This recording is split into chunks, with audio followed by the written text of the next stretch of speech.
rejette pas la grâce de Dieu, car si la justice s'obtient par la loi, Christ est donc mort en vain. On va revenir au verset 28. Si je vis maintenant dans la chair, je vis dans la foi au Fils de Dieu, qui m'a aimé, qui s'est livré lui-même pour moi. Donc c'est Jésus qui s'est livré pour toi. Dieu, il ne te demande pas bien sûr de te suicider ou de tuer. Non, bien sûr que non. Là, on parle du domaine spirituel. Il faut mourir à nous-mêmes. J'ai été crucifié avec Christ, nous dit Paul. J'ai été crucifié avec Christ, et si je vis, ce n'est plus moi qui vis, c'est plus Paul qui vit en lui, l'ancien Paul, l'ancien homme charnel. Non, j'ai été crucifié avec Christ, voilà ce que nous dit Paul. Ce n'est plus moi qui vis, mais c'est Christ qui vit en moi. On a tous compris qu'il faut que ce soit Jésus qui ait la première place dans ta vie. Et un autre qui a dit quelque chose, cet homme, le plus grand prophète qui ait existé, a dit Jésus, en parlant de qui? De Jean-Baptiste. Qu'est-ce que Jean-Baptiste a dit? Quand les serviteurs de Jean-Baptiste sont venus, ou plutôt ses disciples à Jean-Baptiste sont venus le voir en prison, ils commencent à lui raconter, mais ce Jésus qui est en train de faire des choses partout, qu'est-ce qu'on doit faire? On va l'arrêter, on va faire quoi? Et Jean-Baptiste, qu'est-ce qu'il répond? Il répond, il faut qu'il croisse et que je diminue. En fait, il nous donne aussi la réponse, il faut que lui, Jésus, croisse en toi et que toi, tu diminues. Que tu diminues, excusez-moi. Tout comme Paul, ce qu'il nous a dit là, j'ai été crucifié avec Christ et si je vis, ce n'est plus moi qui vis, mais c'est Christ qui vit en moi. Vous savez, c'est quoi le problème que nous avons, en fin de compte? C'est parce qu'on ne donne pas toute la place à Jésus dans nos vies. C'est ça le vrai problème pour moi. C'est qu'on n'est pas complètement mort à nous-mêmes. C'est la vie chrétienne, comme disait Watchman Nee dans son livre La vie chrétienne normale, malheureusement.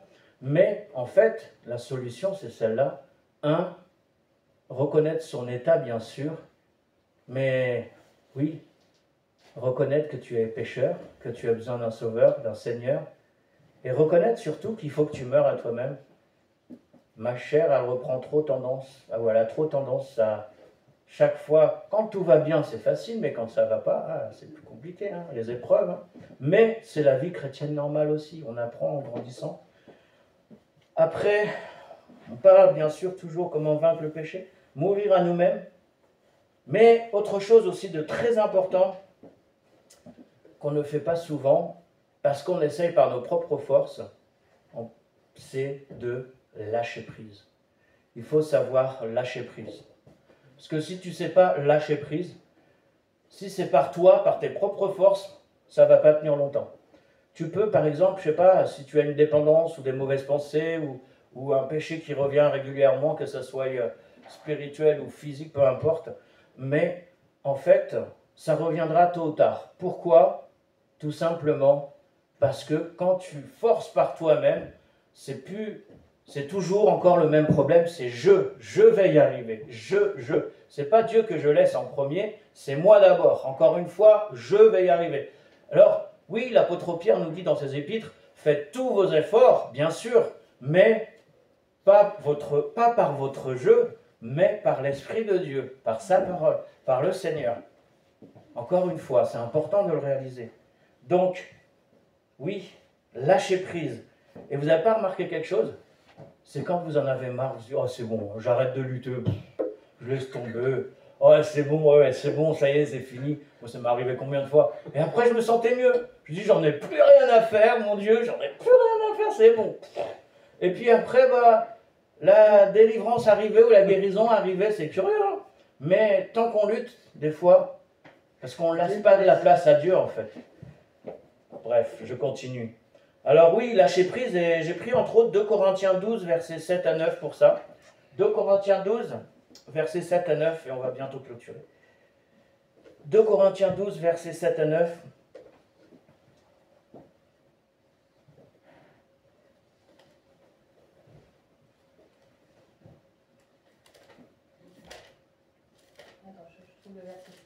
« 2 Corinthiens 12, versets 7 à 9. Alors si quelqu'un là parmi nous, vous pouvez le lire.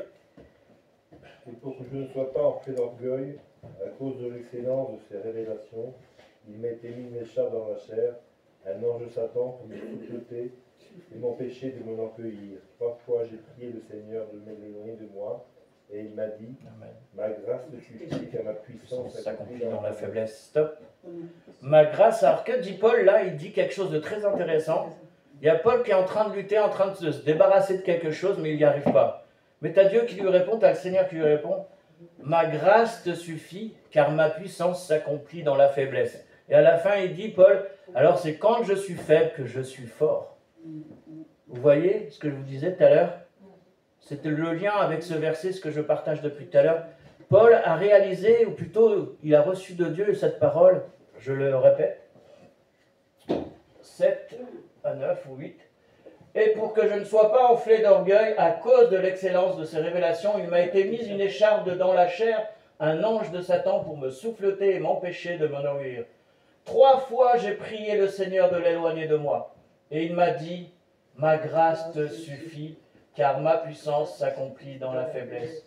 Je me glorifierai donc bien plus volontiers de mes faiblesses, afin que la puissance de Christ repose sur moi. Waouh! Il y a la suite, vous pouvez le lire à la maison. Hein. Mais là, Paul, il donne un sacré enseignement. Et cet enseignement, c'est Dieu qui lui a dit, qui lui a révélé. Arrête de lutter avec toi-même. Tu ne peux pas déposer ton fardeau à la croix. Demande pardon à Dieu. Repens-toi sincèrement. Tu rechutes, c'est que tu luttes encore finalement quelque part. Non, abandonne-toi complètement entre les mains de Dieu. C'est pas facile à dire. On le pense aujourd'hui, puis demain, c'est encore autre chose, et après-demain, ça sera encore autre chose. Mais ce que Paul nous dit vraiment, c'est ça, c'est tout abandonner. Lâcher prise. Et c'est pas facile de lâcher prise. Et je pense que sans le Saint-Esprit, on ne peut pas lâcher prise.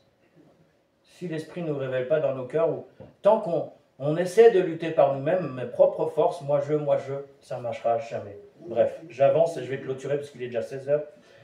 Donc lâcher prise, 2 Corinthiens 12, versets 7 à 9. Il nous dit aussi de garder la foi, les yeux fixés sur Jésus-Christ, pas sur toi et tes problèmes. Pas sur toi et tes problèmes. Parce que souvent, comme je l'ai dit tout à l'heure, moi je, on voit nos problèmes.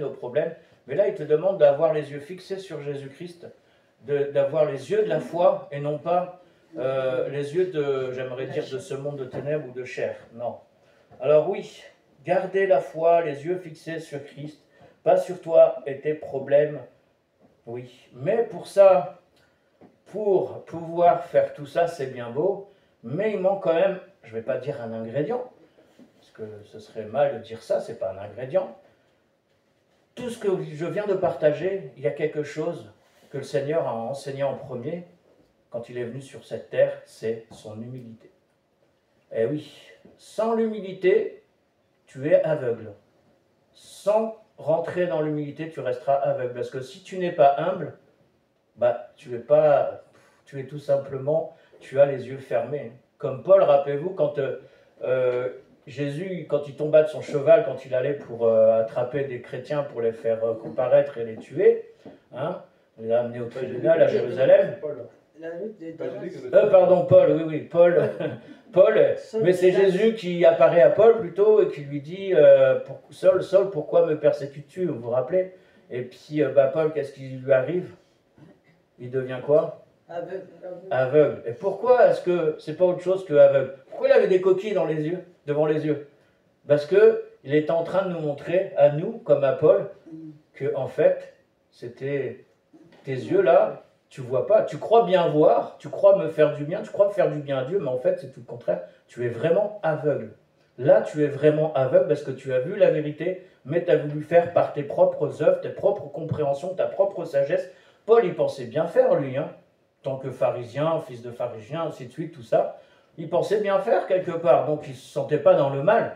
Mais c'était un zèle amer, un zèle mauvais, et Dieu pour lui montrer, il lui ferma carrément les yeux pour lui montrer, bah tu vois, tu es aveugle et nu.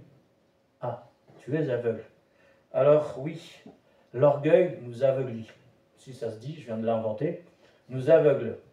L'orgueil nous aveugle tout simplement. Alors oui, restons dans cette unité. J'aimerais prendre aussi, bien sûr j'en ai parlé tout à l'heure,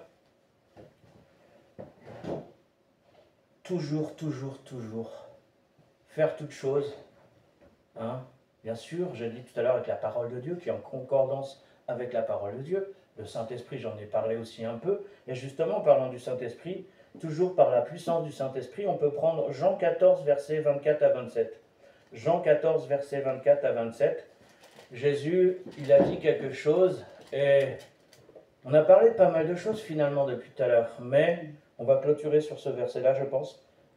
Jean 14, versets 24 à 27.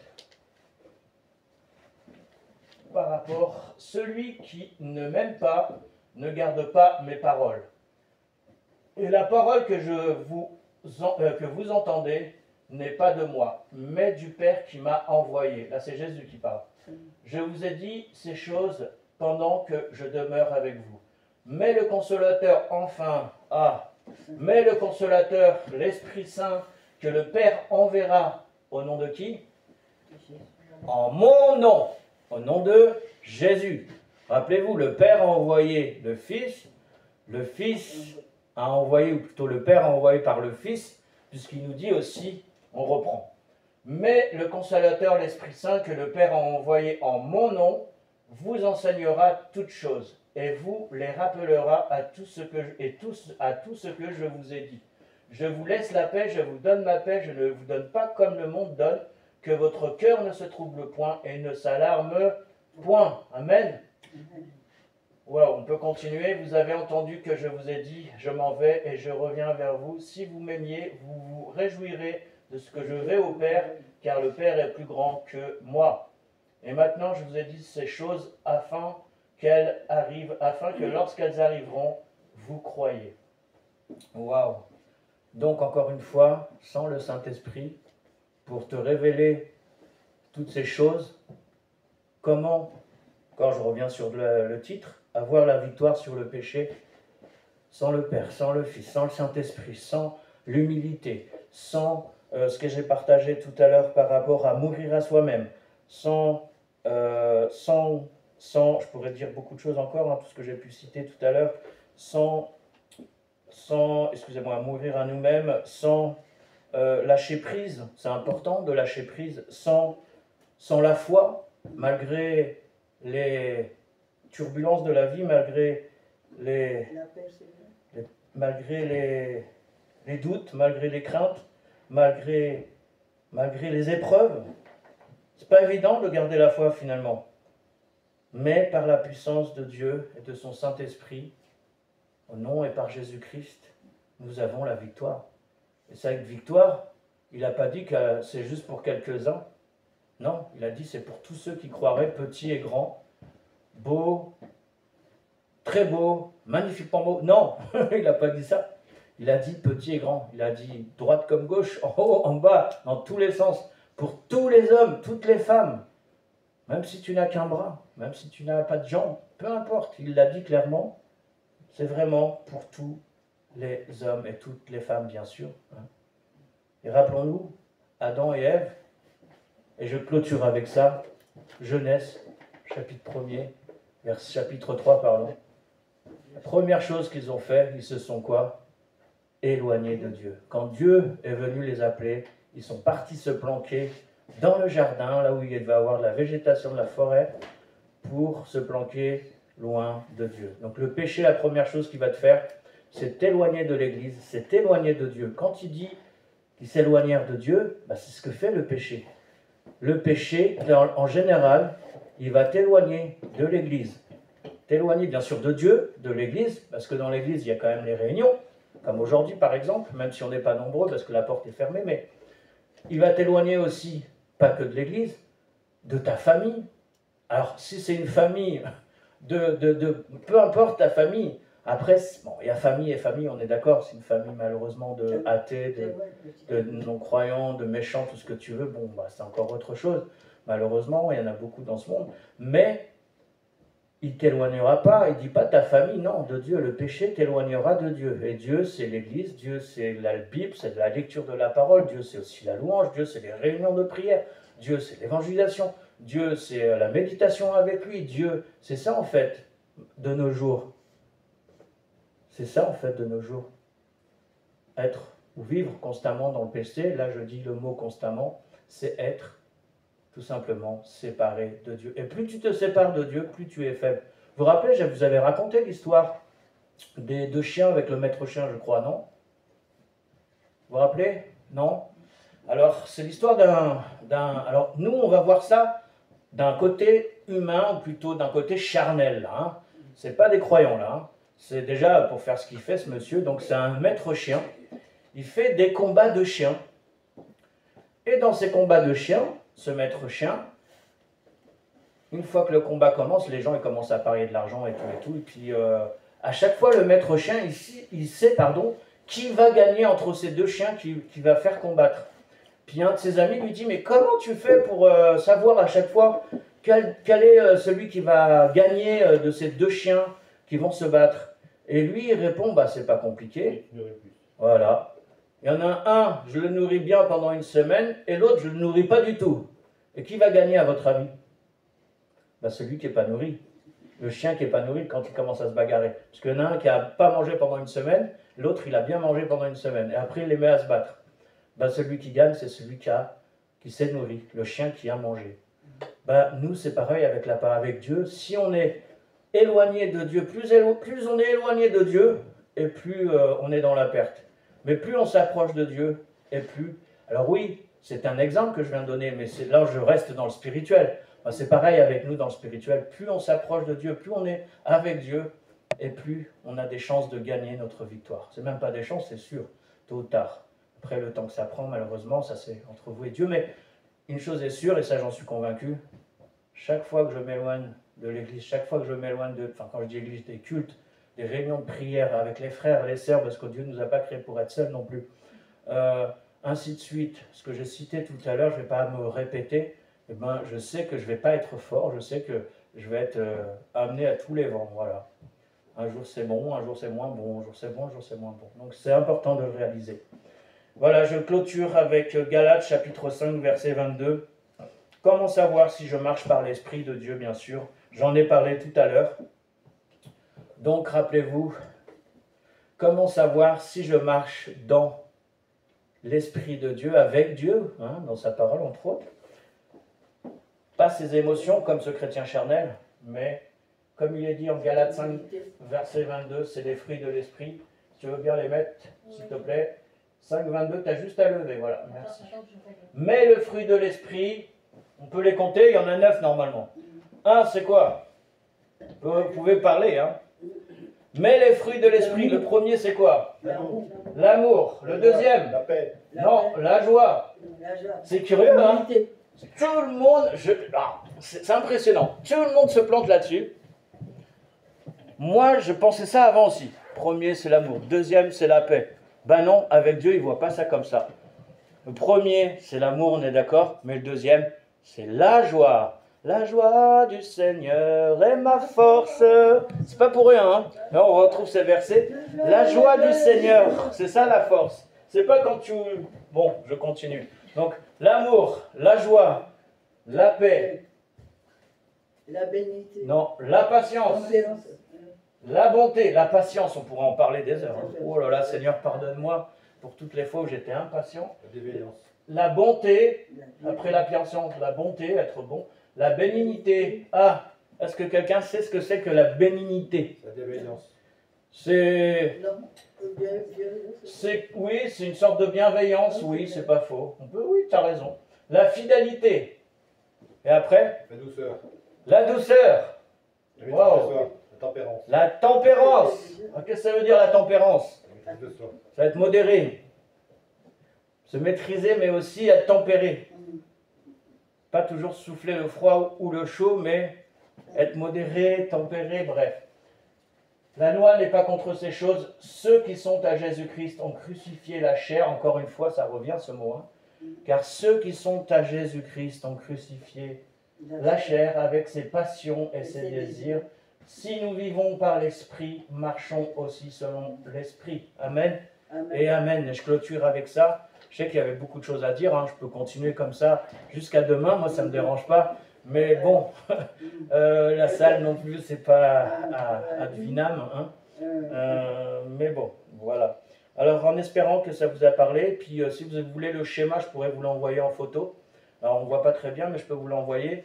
Et puis, vous avez noté les versets de toute façon. Mais rappelons-nous, et je clôture là-dessus, rappelons-nous toujours ceci, l'origine du péché, c'est de la séparation d'avec Dieu, en fait, la première chose.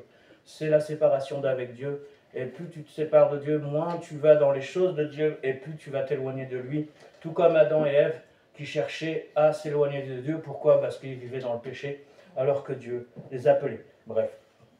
J'ai dit également le plan de Dieu et la solution, bien sûr, c'est Jésus-Christ, sans nul doute. Hein, le nom de Jésus, qui se veut dire sauveur, le sauveur roi, hein, Jésus-Christ. Donc ça veut tout dire, on le sait très bien, j'en ai parlé tout à l'heure. Bien sûr, comment vaincre le péché? Donc le tableau, j'ai donné l'exemple du tableau tout à l'heure, entre le chrétien charnel et le chrétien spirituel. J'ai parlé aussi qu'il fallait mourir à nous-mêmes, Galates 2, 20 à 21. Lâcher prise, savoir lâcher prise. Parce que bien souvent, on lutte pendant des années, alors que tant que tu combats et que tu ne lâches pas comme Paul, rappelez-vous, c'est vraiment important. Paul, hein, wow, par 3 fois, j'ai demandé à Dieu de me l'enlever, mais il m'a répondu, ma grâce te suffit, car ma puissance s'accomplit dans la faiblesse. Alors c'est dans la faiblesse que je suis fort, réagit Paul finalement. Et oui, il faut savoir lâcher, ça c'est pas évident, hein, franchement. Et il y a des choses qu'on ne lâche pas encore dans nos vies, il faudrait qu'on les lâche. Et qu'on dise, moi c'est bon, j'en peux plus, j'arrive plus, et je vais plus me prendre la tête à pleurer, me lamenter, c'est bon, allez, Dieu, tiens, voilà, j'arrive plus, voilà, bref. Alors j'ai dit aussi, lâcher prise, garder la foi, avoir les yeux fixés sur Jésus-Christ, pas sur soi-même ou son prochain, ou parce que mon voisin a fait ceci, ou les plus beaux, ou les moins beaux, on s'en fiche. Donc non, garder la foi, les yeux fixés sur Jésus-Christ, pas sur toi-même et tes problèmes. Pas sur toi-même et tes problèmes. Il faut arrêter avec ça. Toujours moi je, on a parlé de ça tout à l'heure.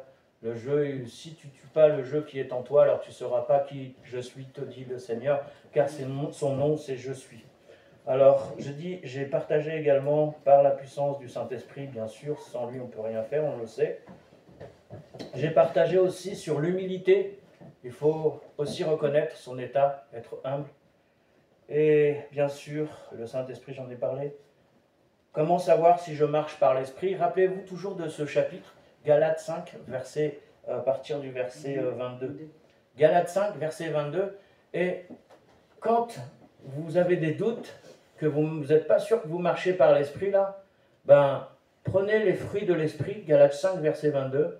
Et ça veut dire, demandez, si vous vous retrouvez coupable dedans, demandez pardon à Dieu et cherchez sa paix. Abandonnez-vous encore une fois entre les mains de Dieu. Amen. Alors il y a beaucoup de choses à dire, parce qu'on pourrait dire beaucoup de choses là-dessus. Et je clôture tout simplement là-dessus. Et j'aimerais juste prier pour chacun d'entre nous.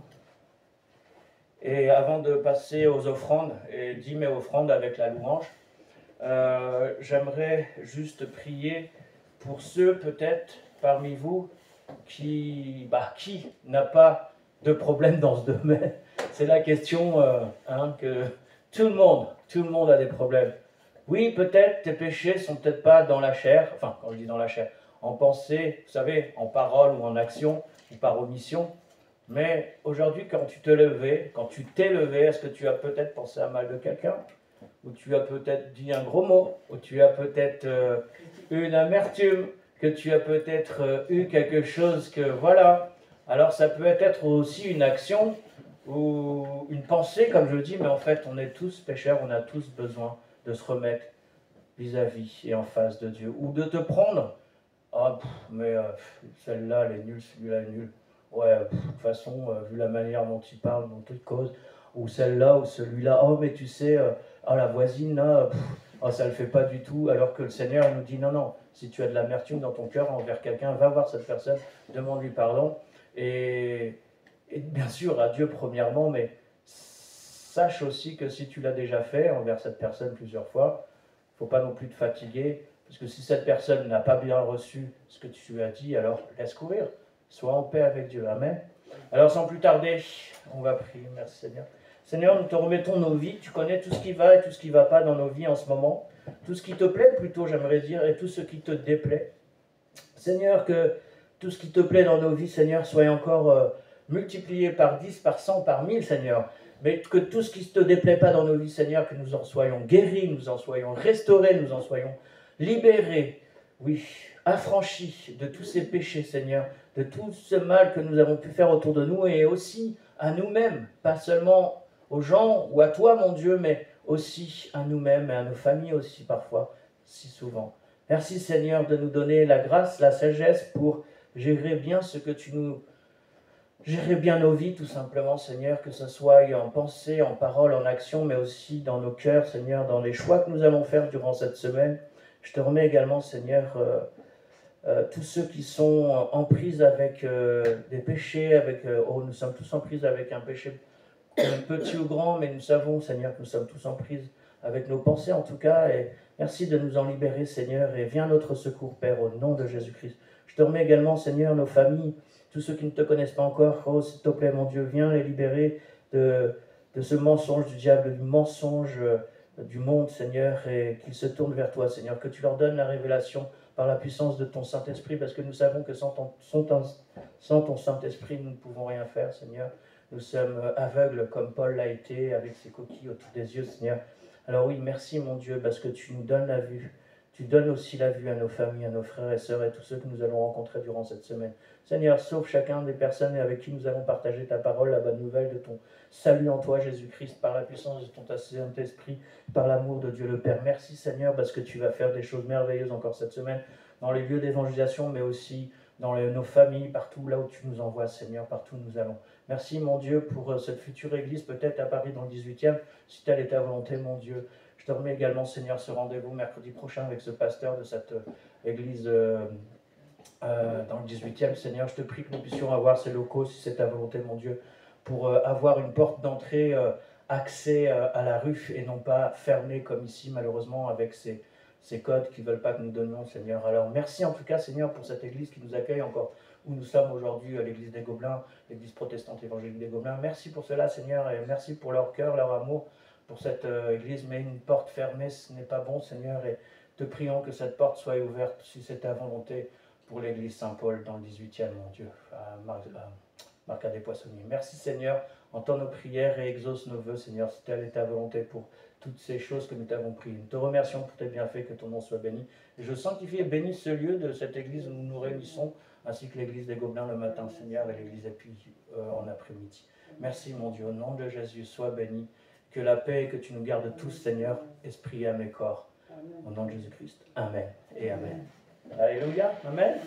Alors, on va passer la louange et puis je vais passer la corbeille, vu que ce n'est pas moi qui préside aujourd'hui. Donc voilà. Tu peux mettre le chant, s'il te plaît? Merci.